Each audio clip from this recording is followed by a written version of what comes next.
Hello, students. In our paper on British Literature Survey post 1940s, we have the poem On the Move, written by the poet Thom Gunn.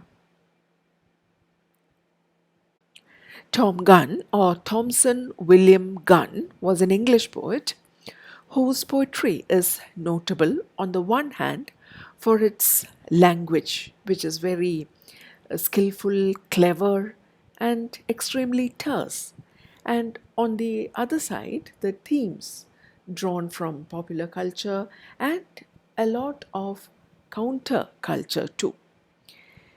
He first came into the limelight with his collection called Fighting Terms in 1954.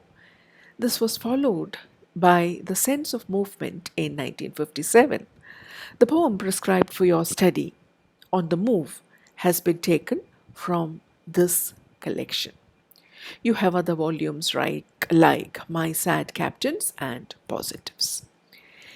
In the 1970s, Tom Gunn moved to the United States, and you find a distinct change in his poetic output. He becomes more and more involved with counterculture movement, with drugs, with homosexuality, and these are the themes that enter his poems from this period. You can particularly see instances of that in the 1971 collection, Molly. Some of the poems in this collection were avowedly written under the influence of drugs like LSD. Um, to this period also belong the collections like Jack Straw's Castle and The Man with Night Sweats. Um, we could also make a mention of his autobiographical and critical essays in works like The Occasion of Poetry and Shelf Life. Now, Tom Gunn has been considered uh, as a kind of hybrid poet. A poet who's English to begin with, but who became more and more of an American poet towards the latter half of his life. And on the one hand, if he is a poet who had great respect for the traditional poetic forms with regard to the structure of his poems, the themes and the topics of his poems deal with anything uh, but the traditional.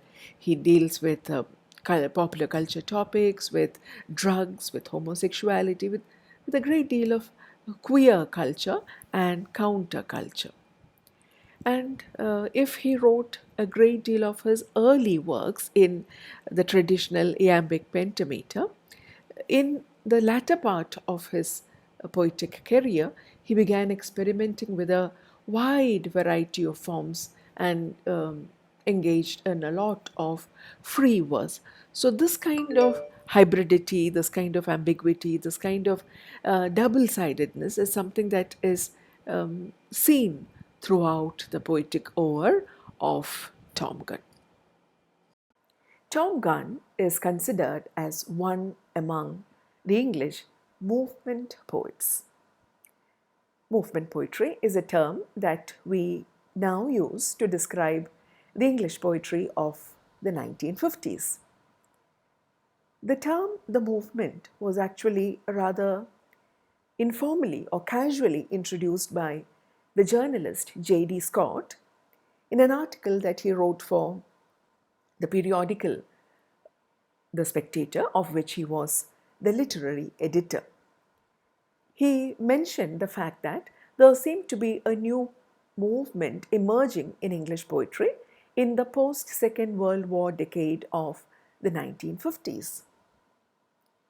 He pointed out some of the common themes, styles, and poetic concerns that were visible in the poems of poets like Philip Larkin, Tom Gunn, D.J. Enright, Donald Davy, John Wayne, John Holloway, Robert Conquest, Kingsley Amis, and Elizabeth Jennings.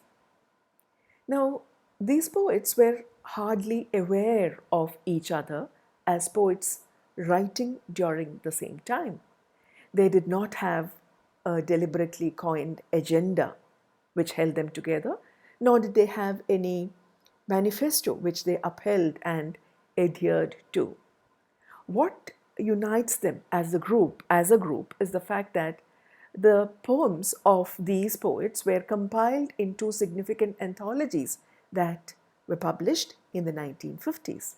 The first of which is the anthology called New Lines, edited by the poet Robert Conquest. It was published in 1956 and it had the poems of the poets whom we have just mentioned. Another anthology that came out in the next year, 1957, was the one edited by D.J. Enright. It was called The Poets of the 1950s. The movement poets were not conjoined together as a deliberately formed group. However, one can find in their poems a lot of similarities, many a common thread. In the first place, you find a rejection of the poetry of the previous decades, the poetry of the 1920s, 30s, and 40s. You do not find any fascination in these poems for the kind of modernism, the high modernism of the 1920s, the avant garde experimentation in the poems of poets like Eliot and Yeats and the other modernists. These poems also reject the strongly political stand taken by the poets of the 1930s, the Auden group of poets. And they also deliberately reject the wild romanticism of the 1940s, the kind of poems written by Dylan Thomas, for example. So, what you have in the poems of the 1950s is a return to the real, a return to simplicity. They seem to uphold the idea that good poetry is the poetry of the real, is a poetry that is simple. They, write about ordinary, routine, the everyday, the quotidian themes. They do not seem to be fascinated by anything that is abstract, anything that is wild, anything that is overtly political, or anything that is overtly experimental. What you have in their poems is a clear, clinical, and objective tone. They're very rational in their spirit, very realistic, very empirical in attitude, and totally anti romantic and anti sentimental. They seem to uphold the belief that the intellect and the judgment, clear thinking, or the place intellect, judgment, and clear thinking play a decisive role in the composition of a poem. They reject any kind of large gesture, rhetorical gesture. So you do not have any excess in their poems with regard to the themes, with regard to the poetic devices that they use. They're not swayed to any extreme, either emotionally or politically. You find a kind of return to the conventional qualities of poetry. They seem to uphold the belief that poetry ought to regain its dignity, its conventional qualities, qualities that it had somehow, unfortunately, lost somewhere down the line. This kind of thinking seems to be parallel to the kind of efforts that were going on in England at the socio-political level in that decade to rebuild itself after the Second World War. It was an England that was trying to come to terms with the new reality after having given up its colonies in different parts of the world. So you find a very English tone, an English background in the poems of the 1950s. You find a re-anglicization of English poetry with a return to English themes, with a return to English landscapes. It's almost as if they're nostalgic for the earlier Britain that English poetry somehow had lost its grip on. So they are not fascinated by the cosmopolitanism of the previous decades. They're very strongly skeptical about all that. There is a kind of patriotic backlash against that and a return to English themes and English conventions. What can be said about them is that, by rejecting the complexities of the modernism, by rejecting uh, the conventions of the poetry of the previous decades, the movement poets definitely did succeed in bringing back poetry to a wider readership. It brought poetry back to the readers, and it brought the readers back to poetry. It bridged the gap between poetry and wide readership. As one of the poets listed in anthologies like New Lines, Thom Gunn is naturally considered as a movement poet. However, his poems do not all fit tightly into the category of movement poems, as for instance do the poems of Philip Larkin, who is often considered as the archetypal movement poet. Thom Gunn, of course, like the other movement poets, had great respect for the traditional metrical qualities of poetry. And like them, he sought to bring back to poetry its conventional, dignified form. And this can be seen in the way he avoided free verse. He avoided any kind of experimentation with the structure of poetry, and he stuck to the uh, strict stanza form, to rules of rhyme, rhythm, and meter, and so on. But with regard to the tone and the themes of his poems, it is not always that you find him in line with the clinical and objective tone of the movement poems, the rational and realistic spirit of those poems.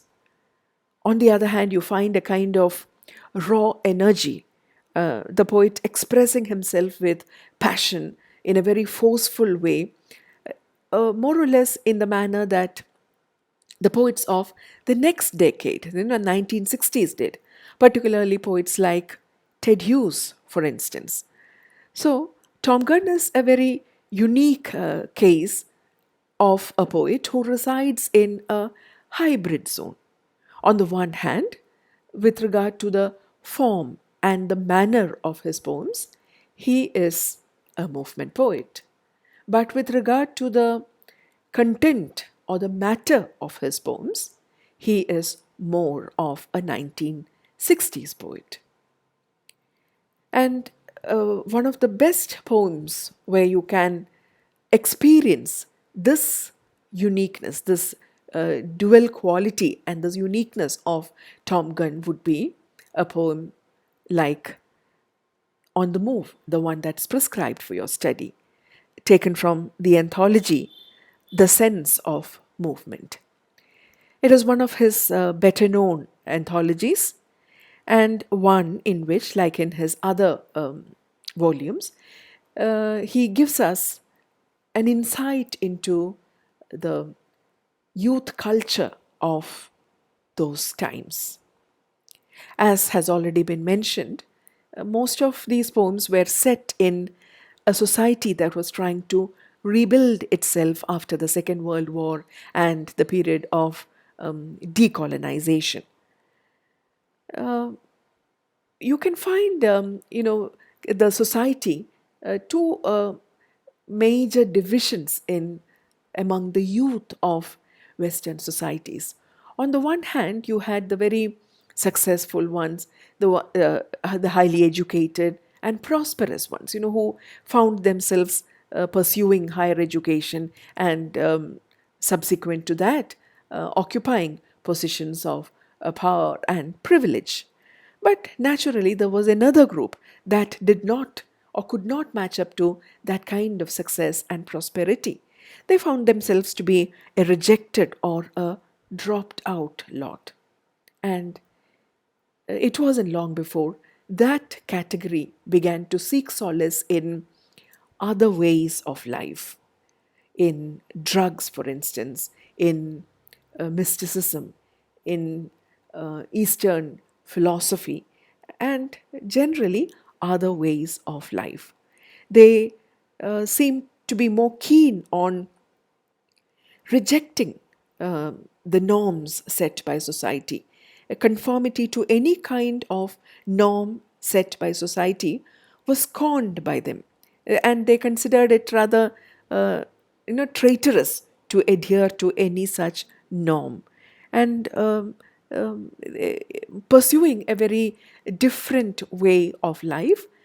You find the kind of youth who were soon to lead the counterculture movement, the hippie movement of the coming years.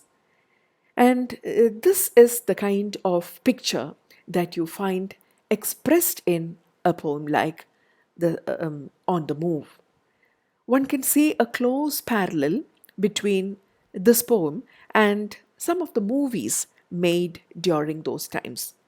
A typical one would be a movie like The Wild Ones, starring the star of those times, Marlon Brando, in which you have a poem called, or a song called Man, You Gotta Go. It begins like that. And that, interestingly, is a line that Tom Gunn has chosen as the subtitle of this poem. It is It is a film that is focused on the motorcycle subculture of the 1950s and thus sums up the alternative society that began to develop during that time.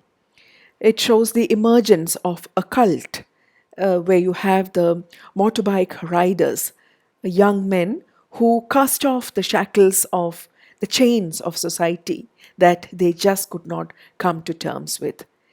And these motorbike riders are symbolic of a rebellion. They rebel against a system that they do not want to have anything to do with, a system that they reject.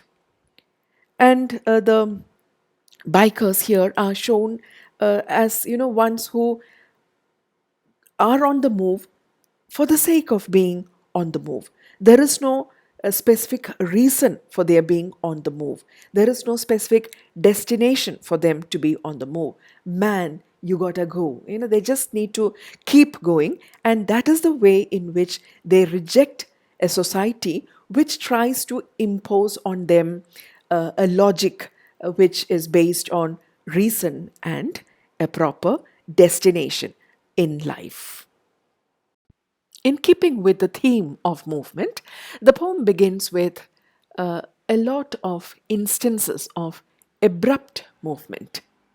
In the first stanza, you have images of birds which seem to move in an abrupt fashion. The blue jay scuffling in the bushes follows some hidden purpose. It is as if the bird, the jay, is being prompted by something, as a result of which you can find it scuffling, moving very abruptly and suddenly in the bushes. And then you have the gust of birds, that spurts across the field. Notice the use of the verbs scuffling and spurts. So they move in a very abrupt manner. On the other hand, you have the birds which were in motion, the wheeling swallows. They come down and begin to perch themselves on the trees and the undergrowth. And it is clear that the birds have been prompted either by their instinct or their poise in moving from either a position of rest to movement or from movement to rest. The stanza ends with another image, something that the speaker in the poem is not very clear about. One moves with an uncertain violence under the dust thrown by a baffled sense or the dull thunder of approximate words. You seem to hear some noise in the distance, and you're unclear as to what it is all about. There is a kind of baffled sense, and it is the dull thunder of approximate words. You're not very sure about the meaning of the words, the meaning of the noise that you hear. It is just sound, and it does not seem to convey a particular sense. You really do not know what it is about. The next stanza indicates what causes the disturbance. The disturbance is caused by the motorbikes that come up the road. Initially, from a distance, they look like small black flies hanging in the heat. But as they come closer, you realize that they are the boys. The word boys has been written with a capital B, because the reference here is to the phenomenon, the common phenomenon seen those days of the young motorbike riders seen in various places. And as they come closer, the thunderous sound rises to a crescendo that is indicated by the image of the motorbike engine, which is now seen at close quarters as it is held between the calf and the thigh of the motorbike riders. So you get to see them close and you also hear them up close. And you observe that they have a typical look. All of them have worn dark glasses, and with those goggles on, it is almost as if they have donned or put on an air of impersonality. Impersonality can be interpreted in two ways. On the one hand, they do not convey any expression. You cannot see the expression on their faces, as a result of which there is an air of impersonality about them. Secondly, with the same kind of appearance, they all look so much alike that there is no specific personality that you can see in them. They all look alike. So, donning or putting on that kind of impersonality, you can see them dressed in leather jackets. The leather jackets appear to be trophied with the dust, decorated with dust, indicating that they have been traveling for long, that they have come across, that they have been traveling for a very long time, as a result of which you have a lot of dust, which appears to be like medals that decorate the leather jackets. And all about them, you have a kind of confidence, an aggressive confidence that they exude. It's almost as if they have absolutely no doubt about what they are up to. They strap in doubt, and even if they do have any kind of doubt, it is well hidden. And there is a kind of robustness, a kind of energy about them, as a result of which you almost hear a meaning in their noise. You think that it is not just meaninglessness that they exude. It is almost as if, as you see them closer, you hear a kind of meaning in their movement. The bikers seem to be a confident and sturdy lot, but the speaker doesn't seem to be very sure about their plan of action. It appears to him that though they may have set off from familiar terrain, from familiar grounds, they seem to be headed in a direction that they themselves are not very sure of. They seem to be just going where the tires of their bikes take them. Now, this sums up the common public attitude, the common reaction of the people towards people like the motorbike riders, who were generally doing things very differently from what everyone else did and what everyone expected everyone else to do. And it is then that the turning point in the poem comes, when the bikers suddenly scare a group of birds across the field. The speaker observes this and sees it as a very significant moment. He sees in that moment something that is typical of modern life. In the way that the birds are scattered by the motorbike, he sees the way in which What is natural and instinctive has to submit to the willpower of human beings. That control, that power that the will has over the instincts, over the natural, is not always perfect or complete. It is often unplanned, it is often incomplete, but in the way that the motorbike riders scare the flight of birds, the speaker sees the way in which modern man makes both the machine and the soul. In other words, modern man shapes his will and his nature and uses both these elements, even though he cannot completely control each of these perfectly. He uses both these elements to take the road not taken, to take risks and to do unusual things. In other words, it is not instincts alone that motivate men as the birds are motivated, but men are motivated by their own acts of will. Human beings have a measure of free will that determines their actions. It is in the fourth stanza that this poem moves towards its existential conclusion. It says that the attempts that man makes to shape his future may not be perfect and achieve success always, but the attempts are not to be condemned. Because man is only half animal, he cannot act by pure instinct alone, as birds do.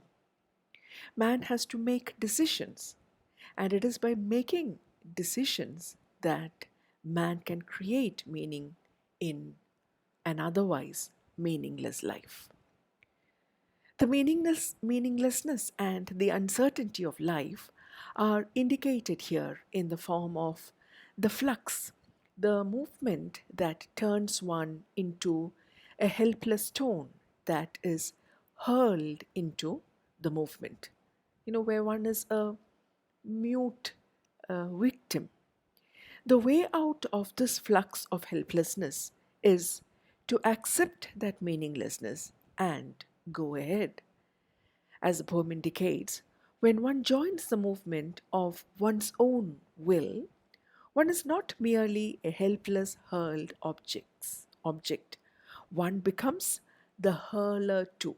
You're not merely the object, but also the subject in your life, the one who does the action. It is thus that the action of the bikers becomes meaningful. They have decided to join the movement so that they are always on the move, moving towards and further towards a meaningful existence and not getting stalled. The poem thus states in very clear terms the importance of choice and will in one's life.